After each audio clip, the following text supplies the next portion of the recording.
Hi there, I'm Lyle, and this is the story of how my sister stole my car, wrecked it, and told the police I was the criminal.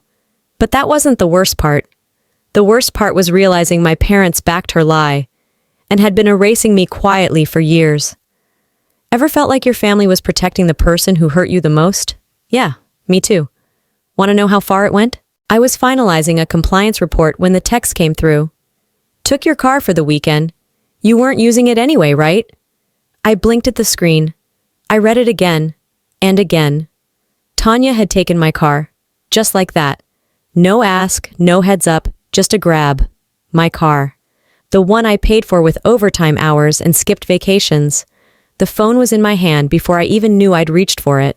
I called. She answered on the second ring. "What the hell are you doing?" I asked, each word slow and tight. Her voice breezy. "Relax, Lyle. It's just for a few days. We're heading up to Cascade. You weren't using it." "You don't take someone's car without asking." "Oh my God," she laughed. "You're so dramatic. I didn't steal it." "You didn't ask," I said again. Click, just like that. I didn't sleep. Not really.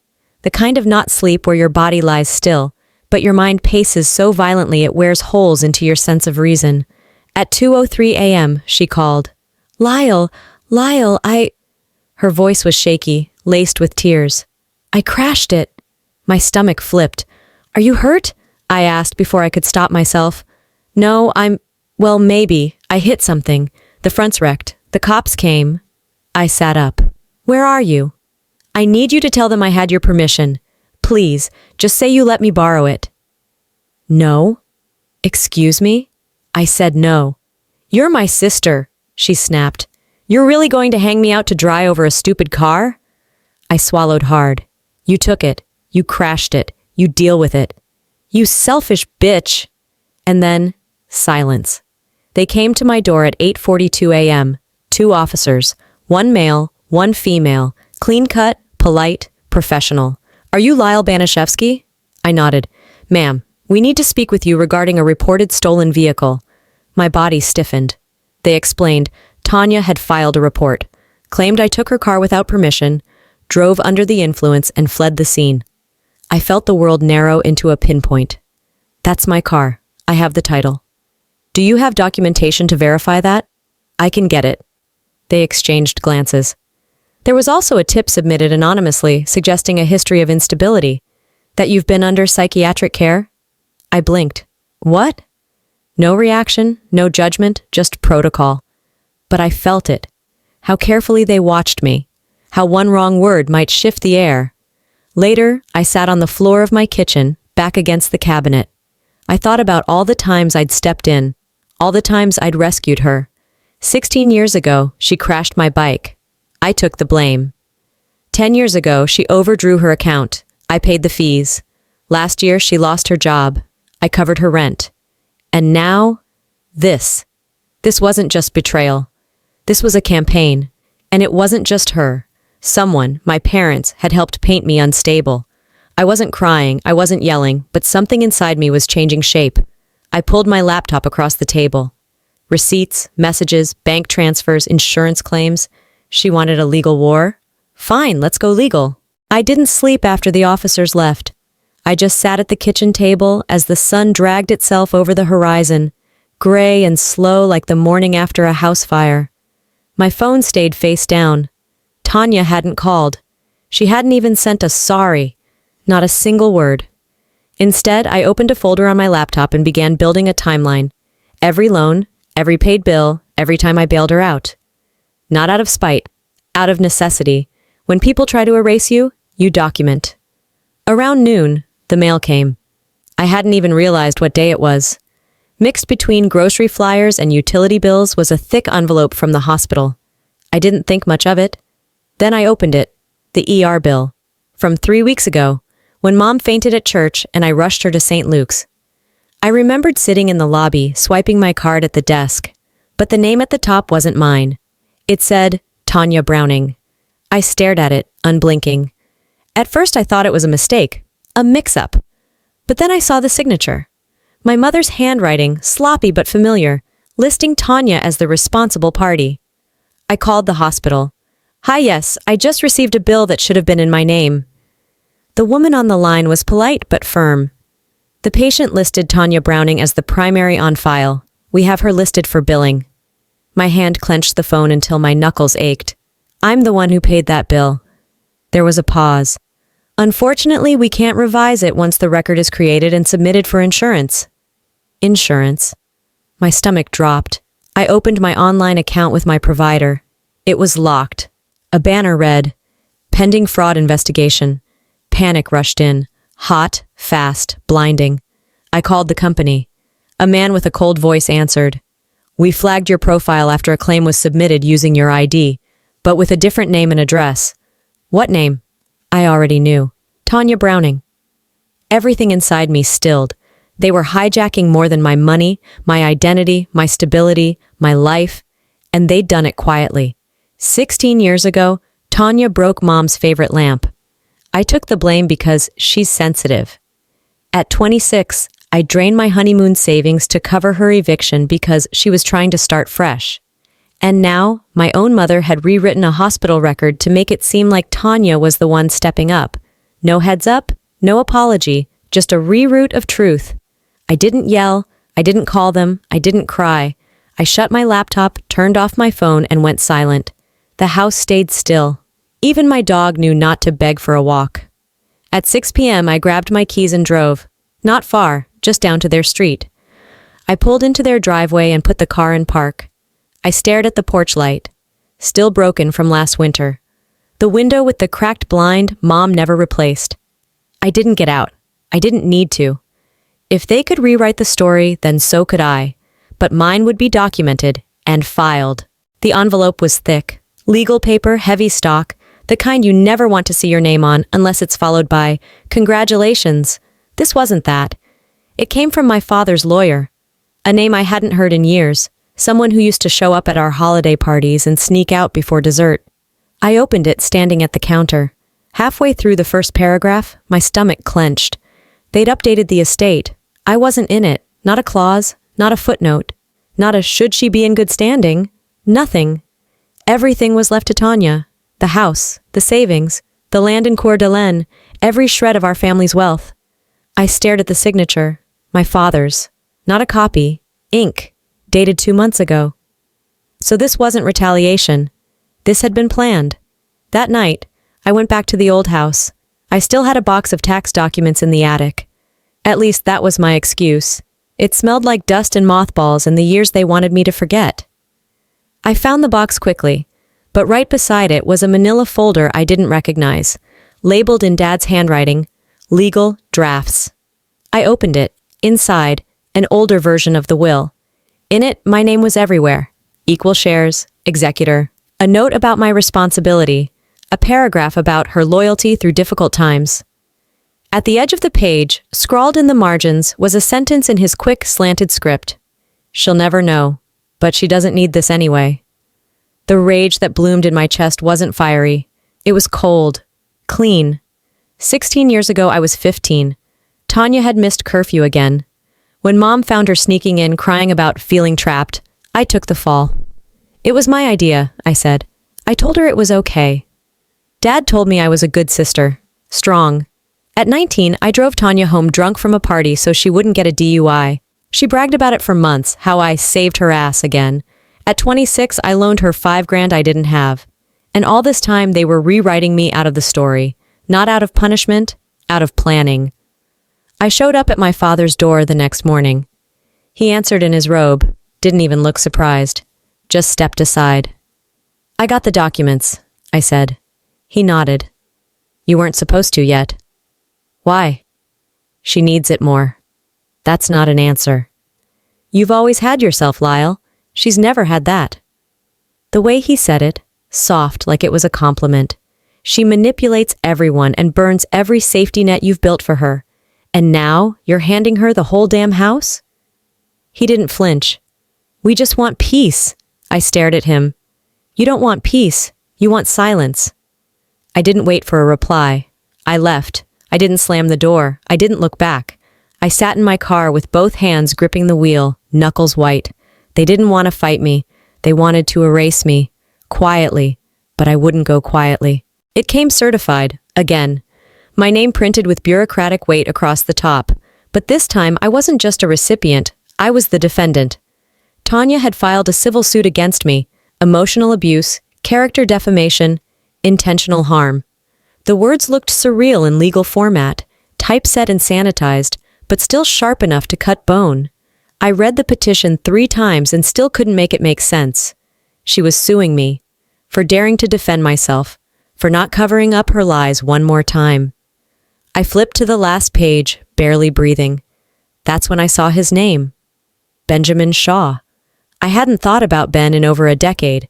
He was at our dining room table the summer before I went to college, a law student. My father had written him a recommendation and cut a check to help with his bar fees. He's going places, Dad had said. Apparently, one of those places was against me. Of course Tanya chose him. Of course he said yes. Loyalty in our family has always had a price tag, and my father always paid early. My attorney, Dana, looked stunned as she read the file. They've packaged every text, every voicemail, everything you've ever said to her in frustration, she muttered, flipping pages. They rearranged the timeline to make it look like you were harassing her after she wrecked your car. I didn't respond. It's weak, she added quickly, but it'll stick in the wrong court with the wrong judge if they spin it right. Outside, social media had started to pulse with veiled references, nothing direct, just vague captions. It's always the ones who play the victim the loudest. Funny how people change when they don't get their way. Colleagues I once mentored stopped copying me on group chats. Meetings felt colder, smiles thinner, trust eroded like shoreline sand. It wasn't just Tanya. It was all of them. Behind closed doors, they were building something, and I was the target at the center. 16 years ago, Tanya forged my signature on a field trip permission slip. When the school called home, Mom turned to me and said, "Just let it go. You don't want her getting in trouble." Letting it go became my role, until now. I went to my parents' house that night. My mother didn't come to the door. My father did. "I need to ask you one thing," I said. He nodded. "Did you help her with this?" I held up the lawsuit packet. He didn't even blink. "She's doing what she thinks she has to." "Did you help her?" I asked again. A pause, then, "You're making this worse by not letting it go." There it was again, that same line, that same plea for peace, on their terms. This time I didn't shout, I didn't beg. I just turned around and walked away. Sitting in my car, I wrote out a statement, not for a judge, not for the internet, for me. They're writing a version of me that serves them. I'll write the one that buries theirs. I was making coffee when I heard the knock. Not urgent, not frantic, just 2 firm taps. I opened the door to both of them standing there, my mother clutching her purse like it might fall apart. My father already stepping inside without being invited. They didn't sit down. They just stood there like furniture that had lost its place. My mother's eyes were red, not from crying, but from holding it in. "We can fix this," she said, voice too soft for the weight of her next words. "If you just drop the charges." I didn't speak. "She's your sister," my father added, calm like always, "and family forgives." There it was again, that sacred mantra they reserved only for Tanya, never for me. "She tried to have me arrested," I said. "She was scared," Mom whispered. "People do desperate things when they're cornered." "She wasn't cornered," I snapped. "She was caught." Dad sighed. "Lyle, if you keep pushing this, we won't have a family left." "I'm not the one breaking it." They exchanged glances. Then Dad said it. "If you walk away from her now, don't expect us to come with you." I didn't yell. I didn't beg. I didn't cry. I just stood there and let the silence answer for me. The next morning, Susan from payroll wouldn't meet my eyes. She always used to wave when I passed her desk. At lunch, one of the analysts I used to mentor asked a question in the meeting and didn't wait for my input. Just plowed ahead like I wasn't even there. By afternoon, the whispers had started. "You know she's not well, right?" someone said near the elevator.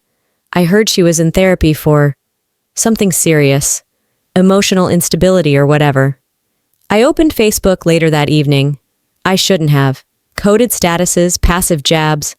Someone had tagged a vague quote about some people never being as strong as they pretend to be. Then came the email. Anonymous.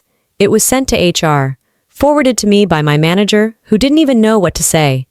The claim that I had a history of psychiatric treatment, that I'd once been placed on suicide watch, that my behavior was a threat to workplace safety. It was a lie. Mostly. But like all good lies, it had a sliver of something sharp and buried. 10 years ago, I sat in a folding chair in a group therapy room. Beige walls, cheap carpet, a circle of strangers. I was 25 and had just lost a pregnancy I never told my parents about. I told my mother I was in grief counseling. She frowned. I just don't think Tanya needs to hear about all that. You know how delicate she is. That was the last time I asked for help. Now I sat in front of my laptop, every bone in my body screaming. I typed, attached files, screenshots, logs. I explained, calmly, factually, legally. At the bottom of the email to my manager, my hand hovered over send. I wasn't afraid, not anymore. They turned my healing into a weapon. I'd turn their threats into evidence. I knew something was off the second I walked into the office. No one looked up, no hellos. Not even a polite nod from Greg at reception, who usually offered a goofy wave, like a kid trying to make a teacher laugh. This morning, he avoided eye contact entirely. 10 minutes later, I got the email. HR. Immediate meeting. The conference room was cold. Air too high, blinds pulled just enough to block the sun, but still let you know it was a beautiful day you weren't part of. Lyle, Marcia from HR said, folding her hands like a school principal. We've received some anonymous concerns. I didn't flinch. About your mental health and the ongoing conflict with your sister. We're not here to assume anything, but due to the public nature of the allegations and your visibility in the department, let me guess, I cut in. Someone said I'm unstable. She didn't deny it. Instead, she turned her monitor slightly toward me. Open email. No name. The message called me vindictive, manipulative. Said I was prone to emotional outbursts, claimed I'd falsified records, retaliated against my sister, and once threatened her in front of coworkers. It was all fabricated, designed to be believable enough to cause doubt, but vague enough to stick. My boss sat 2 chairs away, quiet as fog. He wouldn't even look me in the eye. I nodded slowly. You think I'm a liability? No one spoke, so I stood. Thank you for the meeting, I said with all the calm I could muster. I'll follow up in writing. The second the door closed behind me, I walked straight to the bathroom, pushed into the far stall, and punched the wall.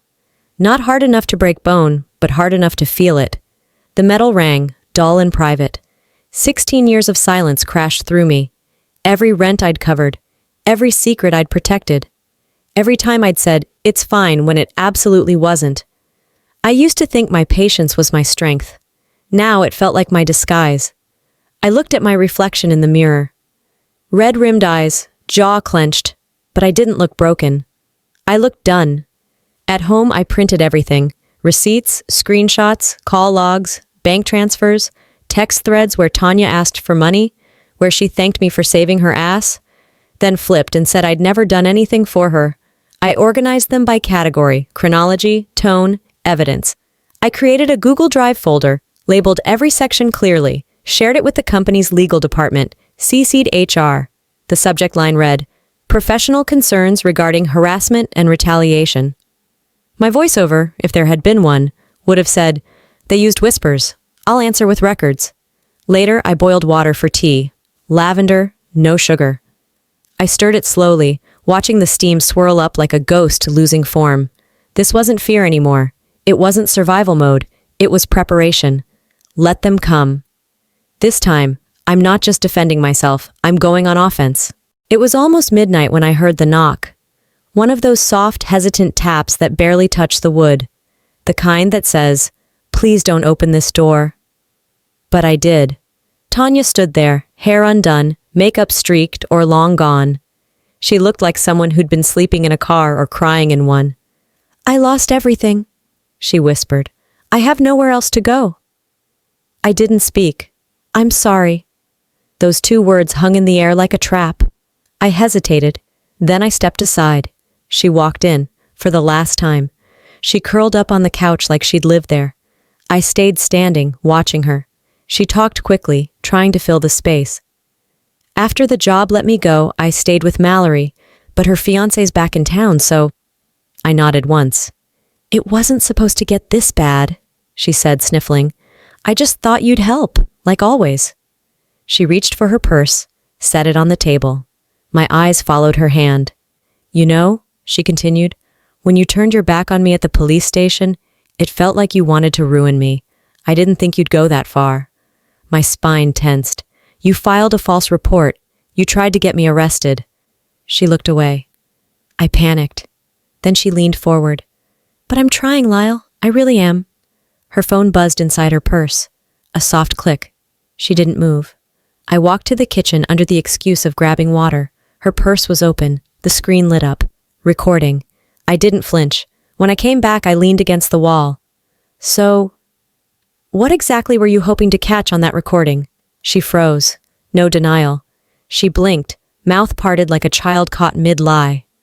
You're not the victim, I said, voice steady. Not in this house. She started to speak, stopped. I crossed the room, opened the front door. Leave. After she was gone, the silence came down like snow. Not harsh, just quiet. A different kind of silence than I'd ever known. Not empty, just finally mine. I opened my journal, wrote slow, deliberate. This was never about forgiveness. It was about control, and I'm not controllable anymore. An hour later, my phone lit up. Unknown number, a file attached. I tapped it open. A screen recording. My voice clipped mid-sentence. Tanya narrating. Listen to how she talks to me. This is who she really is. No context, no truth. Just poison in a new bottle. I stared at the screen. She wasn't here for peace. She was here to win. And now, she just picked the wrong general. The apartment didn't feel like mine anymore. Every object seemed to hum with past noise. Calls from HR, voicemail threats, silence from my parents. I didn't cry. I just started packing. Methodical, drawer by drawer. I typed my resignation and hit send without rereading. This wasn't an escape. It was an extraction. The phone buzzed again. Blocked number. I didn't look. I knew the script by now. Blame, guilt, maybe a last-ditch be the bigger person plea. They wanted me exhausted. They didn't realize I'd already burned. What was left now was clean. I was folding the last box when the doorbell rang. It was my mother. Not haggard or pleading this time. Composed, holding a manila envelope. Don't worry, she said before I could speak. I'm not here to argue. She handed it to me. I didn't take it. This is official, she added. You're leaving, but you still owe us. I took the envelope, shut the door, and opened it with steady hands. A civil lawsuit, filed under state elder care statute, neglect of family, failure to perform duty. My own mother had sued me for walking away. I dropped the envelope, heard it land soft against cardboard. Then something inside cracked, not loudly, not violently, just final. I walked into the kitchen, reached for a glass, and it slipped. Shattered across tile. It was the first thing I'd broken in years, and I didn't flinch. 16 years ago, I had strep throat, a fever of 102. Tanya had a party to attend. My parents left me home alone with orange juice and a Tylenol. You're the strong one, my mom said, brushing my damp hair back. She's more fragile. No one ever came back to check. That memory returned uninvited as I swept up the glass. Not angry, just aware. No one had ever protected me. By noon, my car was packed, boxes labeled, my dog asleep in the passenger seat like we were just going to the park. I drove past their house, the porch light still broken, the blind in the front window still bent. Nothing had changed. I didn't stop.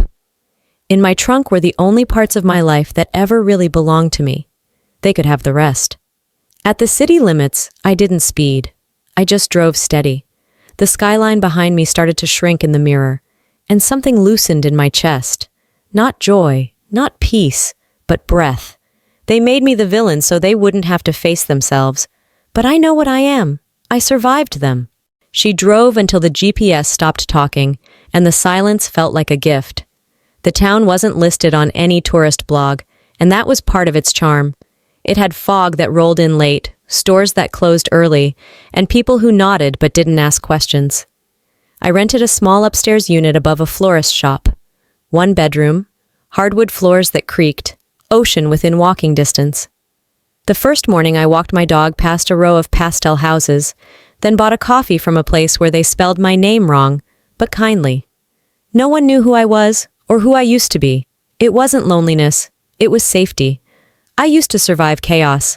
Now I choose silence. The voicemail sat on my phone for 3 days before I pressed play. My mother's voice crackled through. Not angry, not apologetic, just tired. You left a mess, but I hope you're happy. I didn't delete it. I just never listened again. Instead, I opened my journal and wrote. They didn't leave me a mess. They left me behind when I stopped cleaning theirs. The nonprofit hired me with a brief interview and a handshake. They needed someone to help streamline grant applications. It was small work, honest, measured. I came home by 5, walked the dog, read books with plots instead of arguments. Fiction, real fiction. There was a man at the bookstore who always asked about my coffee order. He never asked for my name.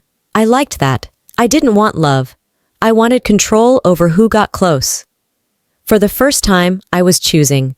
I wrote a letter to Tanya one night when the wind outside felt heavier than usual. You taught me how deep betrayal can go, the first line read. I don't forgive you, but I don't need to hate you anymore either, the last line said. I folded it once, then again. I didn't seal it. I burned it in a tin bucket on the balcony while the tide pulled away from the rocks. I sat on the shore the next morning, knees hugged to my chest. The air was salty, the waves dull and consistent, like breath. They were always afraid I'd leave. But the truth is, they were the ones who never arrived. I closed my eyes. I didn't know if they'd ever change, but I had. And maybe that was enough. If there's one thing I've learned through this storm, it's that sometimes walking away isn't weakness. It's the first real act of strength. Setting boundaries doesn't mean you've failed your family. It means you've chosen not to fail yourself. People might call you cold for cutting off those who hurt you. They might whisper, speculate, rewrite your story. But they weren't there in the late nights, in the quiet betrayals, in the moments when love was weaponized. You don't owe anyone your peace. Now I want to ask you, have you ever been blamed for holding a family together while it pulled you apart? Have you ever had to choose yourself over the people who were supposed to protect you? If so, what did that moment feel like for you? Let me know in the comments. Type 1 if this story hit something in your heart, or tell me where you're watching from. If you didn't connect with it, tell me why. I'd love to hear your side. And hey, if stories like this make you feel less alone, if they help you breathe easier, laugh harder, or stand taller, then don't just scroll. Hit that subscribe button so you don't miss the next one. Because the next story, it might just be yours.